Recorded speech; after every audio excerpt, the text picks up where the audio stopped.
네. 일단 오늘 얼굴은 뵙지 못했지만, 우리 박 목사님, 주님의 이름으로 진정으로 환영하고, 예, 함께하게 되어서, 너무나 기쁜 마음, 뭐라고 표현하기가 좀 힘드네요. 감사합니다. 고맙습니다. 오늘 목사님들께 말씀하신 한 30분 내에 끝내보자. 한번 훈련을 좀 해보려고 합니다. 그래서 30분 딱 되면은 진행하는 과정이라도 그냥 끊고 목사님들과 이렇게 서로가 말씀을 또 질의하고 대답하는 시간을 갖도록 해보겠습니다. 그래서 중간에 30분 돼갖고 중간에 끊어지더라도 그것을 좀 훈련하는 과정이라 생각하시고 양해를 해주셨으면 좋겠습니다. 오늘 제가 우리 백 목사님께 제목을 드리기를 애증의 이름 엘로입니다. 이 애증이라고 하는 것은 여러분 너무나 잘 알지 않으십니까? 사랑하기도 그렇고 미워하기도 그렇고 참 어떻게 한마디로 표현하기 힘든 그런 상태를 얘기할 때 애증의 관계다 이렇게 얘기를 합니다. 왜 필름의 엘로임이라는 그런 단어 앞에 애증의 이름이라고 썼을까? 성경 처음에 나오는 그 문장에서 하나님께서 엘로힘께서 천지를 창조하셨다 이렇게 말씀하는데 이 엘로힘이라는 단어는 나라마다 다 번역이 틀립니다. 하나님이라고 우리가 얘기하고 있는 이 하나님은 전 세계 개신교 중에서 우리나라 개신교 성도들만 사용하는 아주 특이한 단어지요. 그래서 다른 나라에 가서 하나님 하게 되면 아무리 설명을 잘하고 구구절절 많은 것을 준비해 갔다 할지라도 그들은 우리가 지금 무슨 말을 하고 있는지 모를 것입니다. 천주교가 처음 들어왔을 때는 이 엘로힘이라는 단어를 우리 한국 사람의 정서에 맞게끔 천주님, 상제님 뭐 이렇게 불렀죠. 지금도 천주교라는 그런 이름이 바로 엘로힘이라는 단어를 천주, 하늘의 주인이다라는 뜻으로 사용했기 때문이 아닌가 생각합니다. 또 우리 우리 민중 가운데는 이 신을 지칭하는 단어들이 많이 있죠. 상제, 천주, 하늘님, 하느님 이런 것들이 보편적으로 우리 민족의 정서 속에 신을 향한 그 호칭이었습니다. 그러나 이 하나님이라는 호칭은 사실은 개신교 선교사들이 언더우드 목사님, 선교사님이라든지 그런 분들이 들어와서 카톨릭에 쓰는 천주교를 쓰자니 그렇고 해서 우리 개신교만이 이 엘로힘이라는 단어를 어떻게 우리 호칭하면 좋을까 하다가 하나님이라고 할까 하다가 그래도 하나님보다는 하나님이라고 하는 것이 발음하기 좋지 않는가 해서 하나님이라고 정했습니다. 얼마 전에 전 세계의 믿음의 사람들이 모여서 세계 화평과 기후 문제와 이 백신 코로나 문제 다양한 것을 한번 기도하기 위해서 이제 모였습니다. 그래서 많은 사람들이 많은 기대를 갖고 있었죠. 전 세계 사람들이 하나님의 이름으로 같은 마음을 가지고 모였으니 뭔가 좋은 결론을 도출해 낼 것이다. 그래서 처음들 악수들을 하고 포옹들하고 만나서 처음 분위기는 뭔가 큰 일을 만들어낼 것 같은 아주 그윽하고 화목한 분위기였습니다. 그래서 순서가 시작되면서 하나님의 호칭을 이야기하기 시작합니다.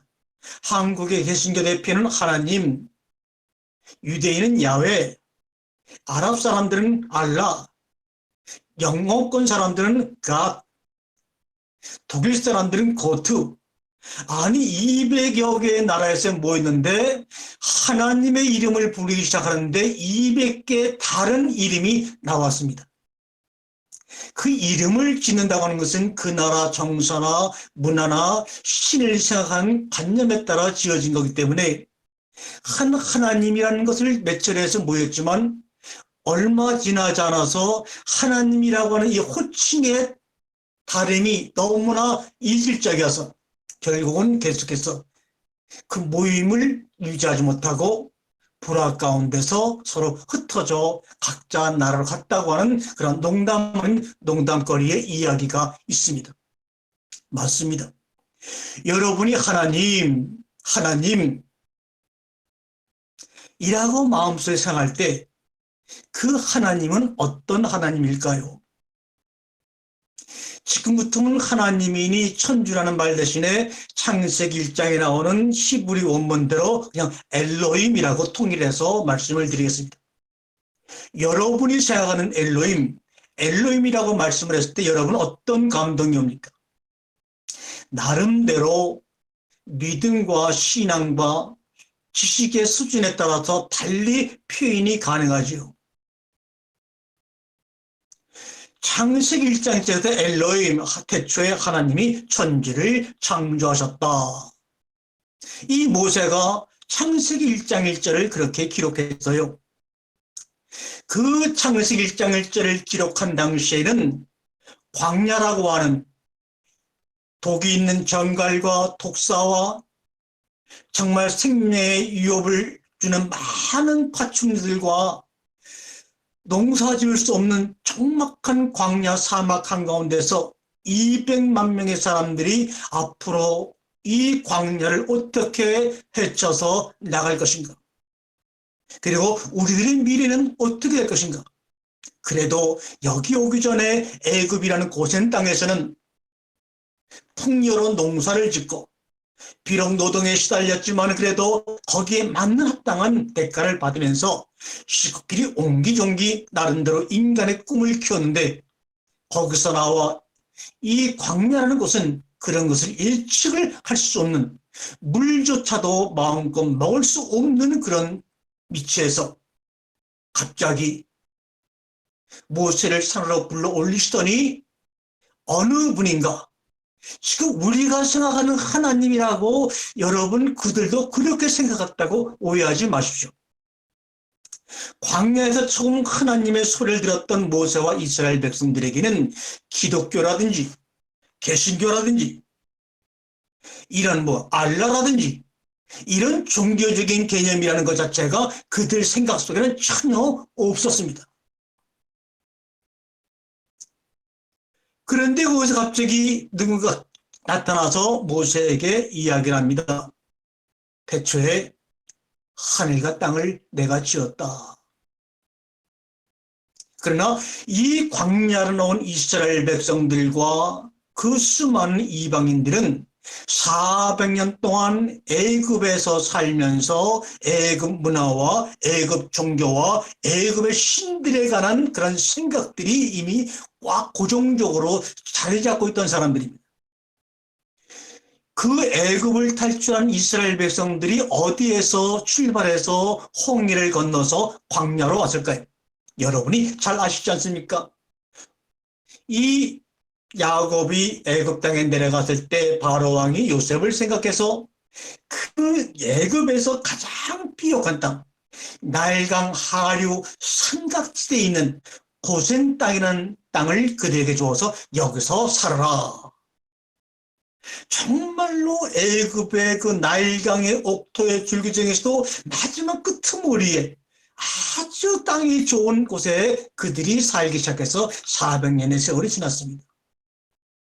그들이 400년 동안 살면서 고센 땅에다가 출애굽기에도 나와 있지만 국고성이라는 것을 짓습니다. 이 국고성이라는 것은 나라가 위급할 때를 대비해서 식량이나 무기를 준비해두는 성을 국고성이라고 합니다. 그만큼 애굽의 나라에 위기가 닥쳤을 때 그것을 대비할 수 있는 그 엄청난 성을 짓는데 이스라엘 백성들의 지식과 지혜와 경험과 노동력과 땀과 눈물이 들어갔던 국고성. 그러니까 아무리 어렵더라도 이스라엘 백성들은 자신들이 지은 국고성을 바라보면서 야, 참 우리가 남의 나라와 살지만 그래도 대단한 일을 했구나. 이 나름대로 자부심을 갖고 삽니다. 그런데 바로 고센 땅 안에 있는 도시가 있지요. 리돔이라는 도시와 람셋이라는 도시가 있죠. 그래서 출애굽께서는 이스라엘 백성들이 리돔과 람셋을 떠나서 애굽 홍해를 건너 광야로 갔다고 합니다.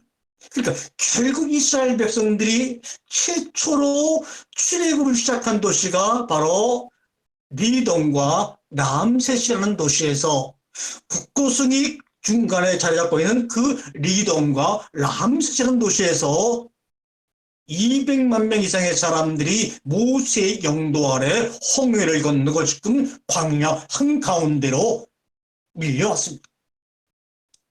이 리돔이라는 도시의 리돔이라는 뜻은 뭐냐? 정의의 도시 이런 말입니다. 또 람셋이라는 말은 무슨 말이냐? 라라고 하는 것은 바로 이집트 사람이 가장 섬기는 주신 태양신을 라신이라고 하죠. 그러므로 람셋은 태양신 라가 창조한 도시다 이런 말입니다. 그러므로 이스라엘 백성들이 출애굽을 시작한 도시는 태양신 라가 창조한 정의의 도시에서 바로 거기에 애굽의 최대의 성지는 태양신을 섬기는 카르낙 성전이 있던 거기서 출발해서 광야로 온 것입니다.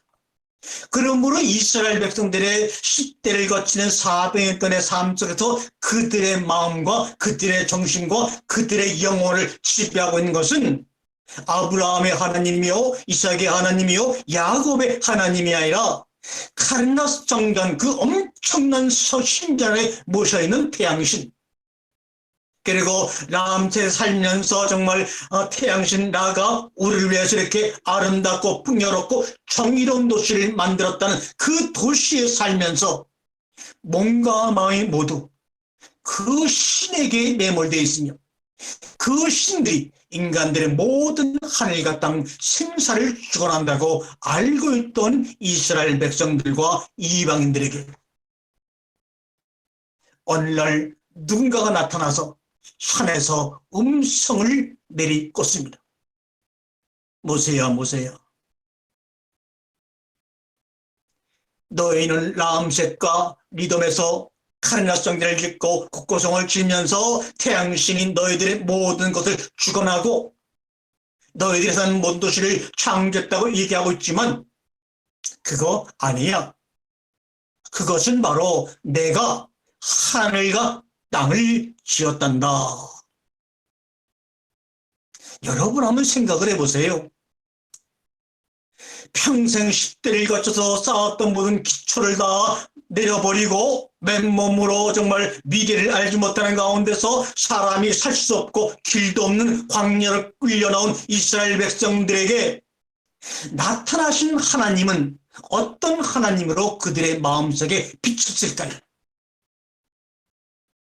그런데 창세기 1장 1절을 보게 되면 모세와 아론과 광야의 모든 이스라엘 백성들과 이방인들이 그렇게 말씀하시는 그분을 향해 가지고 있던 마음을 알 수 있는 한 가지 단어가 창세기 1장 1절에서 발견될 수가 있다는 겁니다. 그게 무엇일까요? 그게 바로 오늘 여러분들과 함께 나누기로 한 애증의 이름 엘로힘이란 단어를 통해서 모세와 아론과 이스라엘 백성들의 심정을 알 수 있는 겁니다. 왜요? 도대체 하나님이라고 번역을 한 엘로힘이란 단어가 어떻게 그 당시 찾아오신 그 스스로 신이라고 하는 하늘과 땅을 만들었다고 하는 그 신에 대한 마음을 엘로힘이라는 단어를 통해서 이스라엘 백성들의 마음을 표현했을까? 궁금하십니까? 맞습니다. 분명히 하나님은 그 모세와 백성들에게 엘로힘이 하늘과 땅을 만들어 창조했다라고 말씀하지 아니했을 거예요. 자신을 엘로힘이라고 하면서 태초에 엘로힘이 하늘과 땅을 만들었다고 말씀하지 않으셨을 거예요. 어떻게 말씀했을까요? 오늘 보니까 이창기 목사님께서 우리 톡에다가 그랬을 때 아셸 아노키 이렇게 씁니다. 아셸 아노키. 참 제가 감동을 받았어요. 왜요? 아노키는 내가 이런 말이죠. 아셸은 관계 대명사입니다. 다시 말하면 하나님은 그때 아노키 내가 그 하늘과 그 땅을 창조했다 이렇게 말씀을 했죠. 얘들아 내가 아노키 나는 아니 내가 창조했어. 그렇게 말씀하신 하나님께 그 음성을 그냥 나는이라고 하는 1인칭으로 받아들이지를 못하고 있던 겁니다. 모세도 시내산에서 모세를 불려 산으로 끌려 올라갔지만 그렇게 말씀하시는 그분을 나라고 하는 1인칭으로 혹은 당신이라고 하는 2인칭으로 받아들일 수가 없었던 것입니다. 그래서 나는 아노키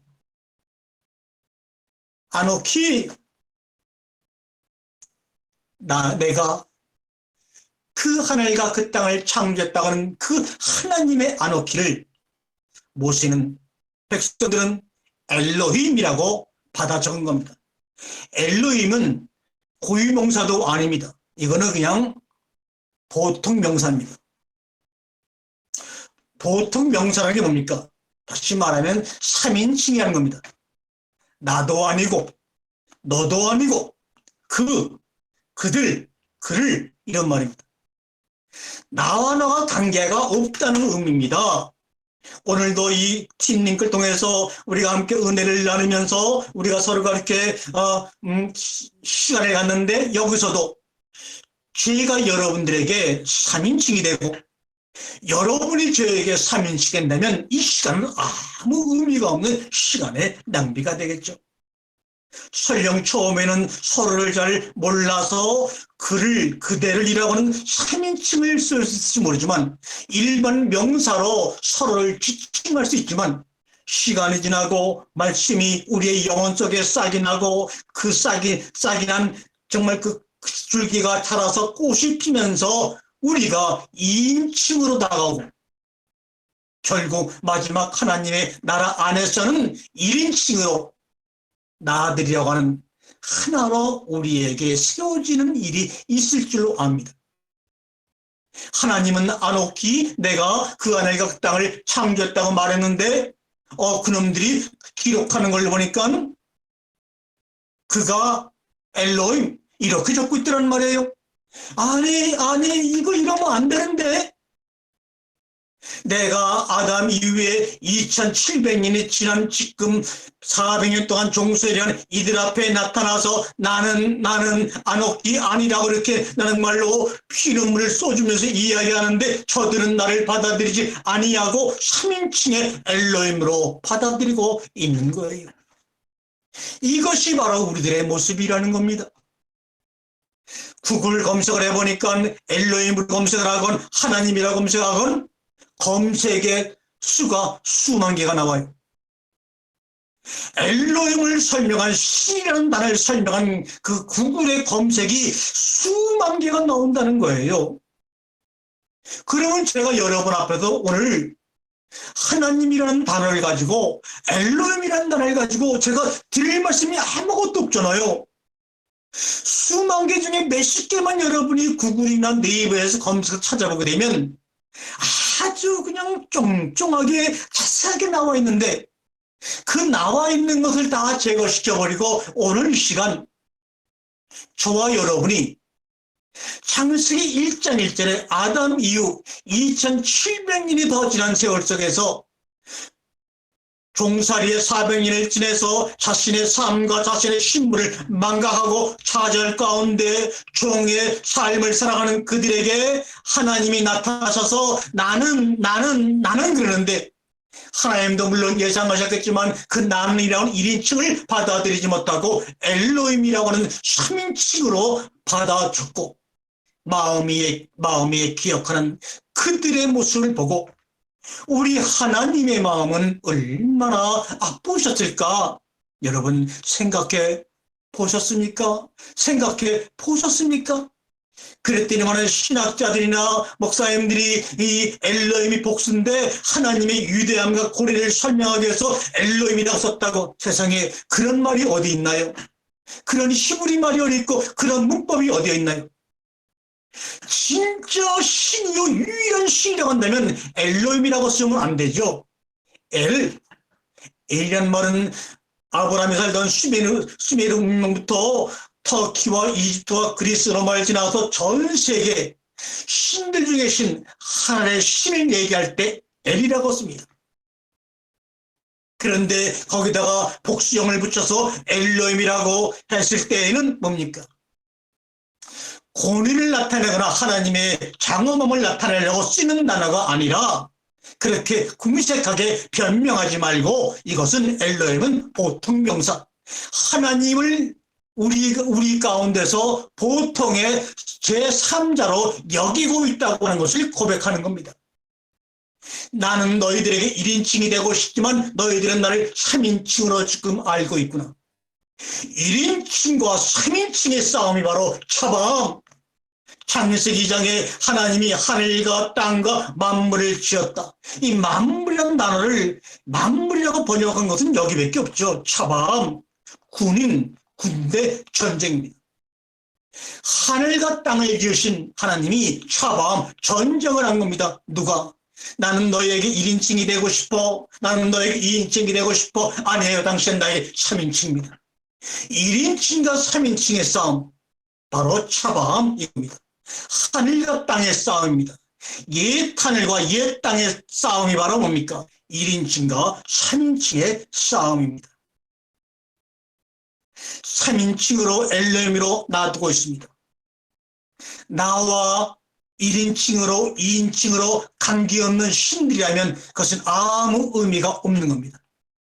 때로는 우리들의 위급함과 갈급함과 고난 가운데서 손에 잡히진 않지만 내가 성경서 믿어온 그 하나님을 그때는 2인칭으로 만들어서 부릅니다. 당신이요, 당신이요. 내 고난과 내 눈물을 보고 계시지요? 내 아픔과 내 질병을 보고 계시지요? 이거 치료해 주세요. 치료해 주세요. 자기 자신의 필요를 위해서 3인칭인 하나님을 2인칭까지는 끌어내리고 가깝게 접근하지만 그 다음 단계를 넘기지 못합니다.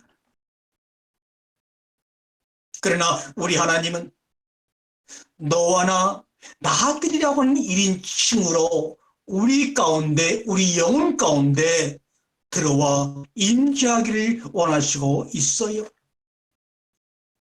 창세기 1장에서 말씀하시는 그 하나님은 나는 아노키 아니를 모세와 그 당시 백성들, 아니 우리들은 지금도 3인칭으로 인식하고 있어요.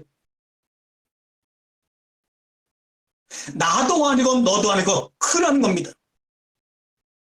다시 말하면 모세와 백성들에게, 아니면 이 땅을 살아가는 우리 성도들도 하나님은 지금 나와 너가 아닌 제3인칭, 제3자의 불가한 이름이 바로 엘로힘, 하나님이라는 것입니다. 여러분, 창세기 1장은 시로 쓰여진 것입니다. 제가 카톡에다가 히브리 창세기 1장 1절의 히브리를 원문으로 적어 보냈습니다. 일반적인 성경에는 베레시트 바라 엘로힘 옛 화션만 옛 하레츠인데, 오늘 제가 보낸 그 원문은 베레시트 다음에 베레시트 아셸 바라 엘로힘 해서 가운데 아셸이라는 말을 집어넣어서 보냈습니다. 왜 그렇게 보냈는가? 그 말이 원래 맞기 때문입니다. 여러분, 예수님이 태어나셔서 돌아가신 후 몇백 년 동안 세계라고 생각했던 그 메소포타미아 지역, 터키 지역, 그리스 지역, 아프리카 지역, 하다못해 인도까지는 페르시아 제국이 점령하던 그런 시기였기 때문에 그 당시에 국제 공용어는 지금의 영어처럼 아람어였습니다. 그래서 바벨론과 아수르와 페르시아를 거치는 동안에 그들이 가지고 있던 히브리어는 점점 사라지는 언어가 되어버리고, 해당 안에 서기관 정도만이 히브리어를 보호하고 있고 나머지 모든 이스라엘 백성들은 히브리어를 쓸 수도 없고 제대로 읽을 줄 모르고 대신 아람어로 말을 서로 소통하는 그러한 시대가 바로 예수님 이후 수백 년간입니다. 그러므로 예수님 당시에도 마찬가지고 바울도 마찬가지고 마태도 마찬가지고 마가도 마찬가지고 요한도 마찬가지고 이 창세기를 어떻게 들었는가? 개인적으로 인쇄업도 없고 종이도 없었기 때문에 가질 수 있다는 것은 불가능하죠. 그러므로 나라가 함락한 다음에 예루살렘 성전이 없어지고 지역마다 하나님의 말씀 모세 오경을 가리키는 회당이 있어서 거기서 히브리어로 기록된 하나의 창세기 출애굽기를 그 서기관들이 히브리어를 읽게 되면 그 히브리어 읽은 소리를 듣고 낭독자가 아람어로 낭독을 해주는 것이 바로 그 당시의 습관입니다. 그러므로 예수님도 창세기 1, 2, 3장 이런 내용들을 히브리어로 읽는 것을 아람어로 낭독하는 사람들의 낭독을 통해서 하나님이 이렇게 말씀하셨구나. 하나님이 태초에 천지를 창조하셨구나 것이 이런 뜻이구나 라고 알고 있던 겁니다. 그게 무슨 말이냐? 히브리어를 일반 사람들이 문자를 모르고 쓸 수 없지만 대다수의 사람들이 들을 수 있기 때문에 그들이 들을 수 있는 아람어를 통해서 창세기, 출애굽기, 레위기, 민수기를 낭독하는 낭송 문화가 바로 그 당시의 분위기입니다. 그런데 창세기 1장을 예를 들면 태초에 하나님이 천지를 창조하셨다. 땅이 혼돈하고 흑암이 하니 라고 얘기할 때 그거는 낭송을 하는 그런 문장이 아닙니다. 우리가 히브리어를 알거나 창세기를 제대로 알게 되면 성경을 해석하면 좋은데 창세기를 제대로 알려고 그러면 아람어 창세기 성경을 읽고 거기서 아람어를 통해서 낭독했던 그 낭독 속에 그 당시 예수님이나 바울이나 그 당시 가나안 지역 사람들의 정서와 문화와 창세기를 받아들이는 어떤 정통 같은 것을 아람어 창세기 4번에서 우리가 끄집어낼 수가 있는 거예요. 오늘 제가 보내드린 베레시티 아쉘 바라라고는 그 아쉘이라는 그 관계 대명사가 그 안에 쏙 들어감으로 말미암아 어떻게 번역이 바꿔지느냐? 이건 아람어 성경을 지금 말씀드린 거예요. 어떻게 바꿔지느냐? 내가 하늘과 땅을 창조한 태초에 이렇게 번역이 바뀌어지는 겁니다. 다시 말하면 내가 하늘과 땅을 창조한 이란 말과 태초라는 말이 같은 급입니다. 우리 성경처럼 태초에 하나님이 천지를 창조하셨다고 하게 되면 시간 개념, 인더 비닝의 개념으로 하나님을 제한시키고 그 문장 속에 들어가 있는 그 하나님의 오묘한 마음을 읽어내기 힘들지만 내가 하나님이 그 하늘과 그 땅을 창조한 태초에 이렇게 말합니다. 여러분 창세기 1장을 읽게 되면 1장 1절, 2절, 3절 나눠 있지만 창세기 1장 마지막까지 다 접속사로 연결되어 있습니다. 내가 하늘과 땅을 창조한 태초에 땅이 혼돈하고 흑암 가운데 있으며 그리고 빛이 있으심에 그리고 빛이 있었고 이렇게 다 연결된 문장입니다. 그게 무슨 말이냐? 내가 하늘과 땅을 창조한 태초에 여러분 한번 곰곰이 묵상해 보세요. 태초에 내가 하늘과 땅을 창조했다라고 히브리 율법 선자가 읽었을 때 그 히브리 말을 듣고 낭독자는 아람어로 말합니다. 하나님이 하늘과 땅을 창조한 태초에 이렇게 말합니다.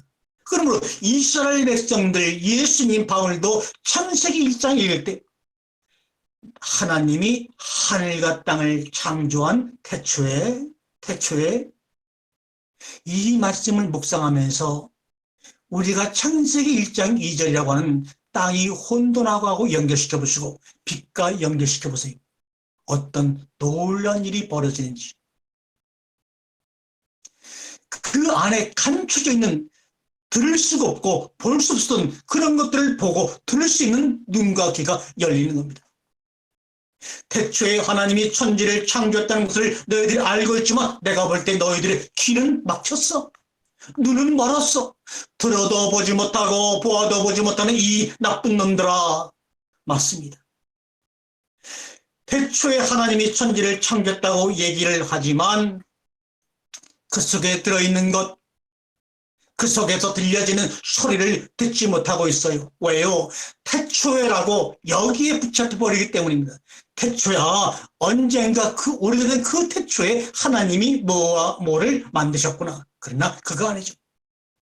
하나님이 하늘과 땅을 창조하신 태초에, 이 말에 대한 설명은 제가 다음번에 하나님을 가는 이야기를 연속시키면서 자세하게 설명을 드립니다. 창세기 1장 1절에서 자신은 나는 이라고 자신을 우리 모세와 우리 사람들에게 드러내기를 원하시고 계시하기 원하셨지만 엘로힘이라고 하는 3인칭으로 계시됨으로 말미암아 하나님이 안에 엘로힘이라는 단어를 통해서 드러내시고자 했던 하나님의 의도, 창세기 1장 1절을 통해서 보여주시고자 했던 보이지 않는 그 그림, 들리지 않는 그 소리가 차단되어 버리고 말았어요. 그래서 이스라엘 백성들을 애굽에서 탈출시켜서 광야로 끄집어 낸 다음에 출애굽기 3장에 보니까 모세라 하여금 이런 질문을 하도록 하나님이 유도합니다. 모세가 묻습니다. 하나님, 내가 애굽에 가서 그들을 데리고 나오려고 그러면 그들이 물을 거예요. 도대체 너를 누가 보냈길래 이렇게 왔냐? 그의 이름이 뭐냐? 쉐모. 이렇게 묻게 되면 내가 그들에게 나를 보낸 사람의 이름이 무엇이라고 얘기를 해야 됩니까? 라고 질문합니다. 그랬더니 하나님이 쉐모, 그의 이름이 무엇입니까? 라고 물어보면 내가 어떻게 대답하면 됩니까? 라고 그 얘기를 하자마자 기다렸던 듯이 탕제 아버지가 맨발로 버선발로 정말 집에 탕자를 향해서 뛰쳐나가서 그를 포옹했던 것처럼 너무나 감격스럽고 너무나 놀라서 하나님이 대답을 합니다. 옳지 이제 됐구나. 네가 나의 이름을 물어보니 내가 누구인지 알려주겠다. 이거는 뭡니까? 엘로힘이라고 하는 3인칭으로밖에 계시될 수 없었던 자기 자신에 대한, 숨겨질 수밖에 없던 자기 자신에 대한 계시를 하나님은 모세가 당신의 이름이 무엇입니까라고 묻는 질문을 통해서 에우엘, 아셀, 에우엘, 베리스티 아셀이라는 말이 바로 나는 나다라고 할 때 그 에우엘, 아셀, 에우엘, 그 아셀이라는 말과 똑같은 관계 대명사입니다. 모세야, 이 에우엘, 아셀, 에우엘을 우리가 번역하면 에우엘은 나라는 뜻이죠. 근데 가운데 아셀이라는 관계 대명사가 있으니까 뒤에 나도 바로 나입니다. 그래서 나야 나. 나야 나. 엘로힘이라는 3인칭으로밖에 계시가 될 수 없었던 하나님이 모세의 질문을 통해서 얘야 모세야 나란다. 나라고 말하는 겁니다.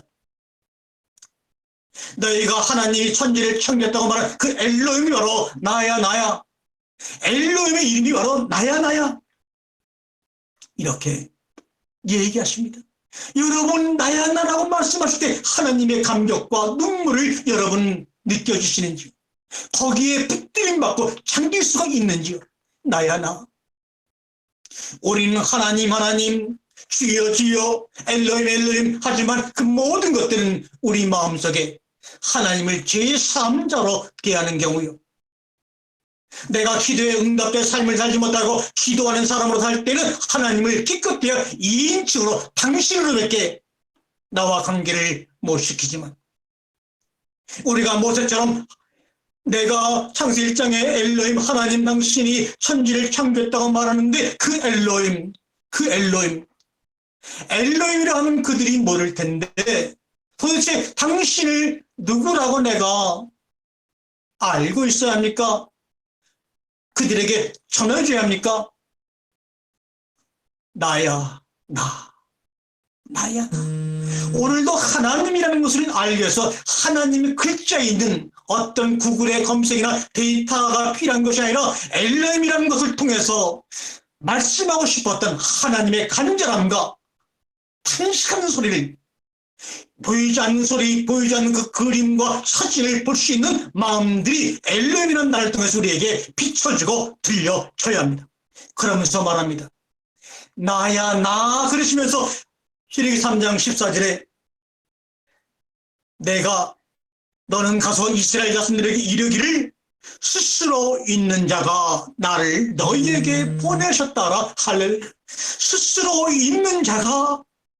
스스로 있는 자가, 이것이 바로 원문으로 말하면 에후에,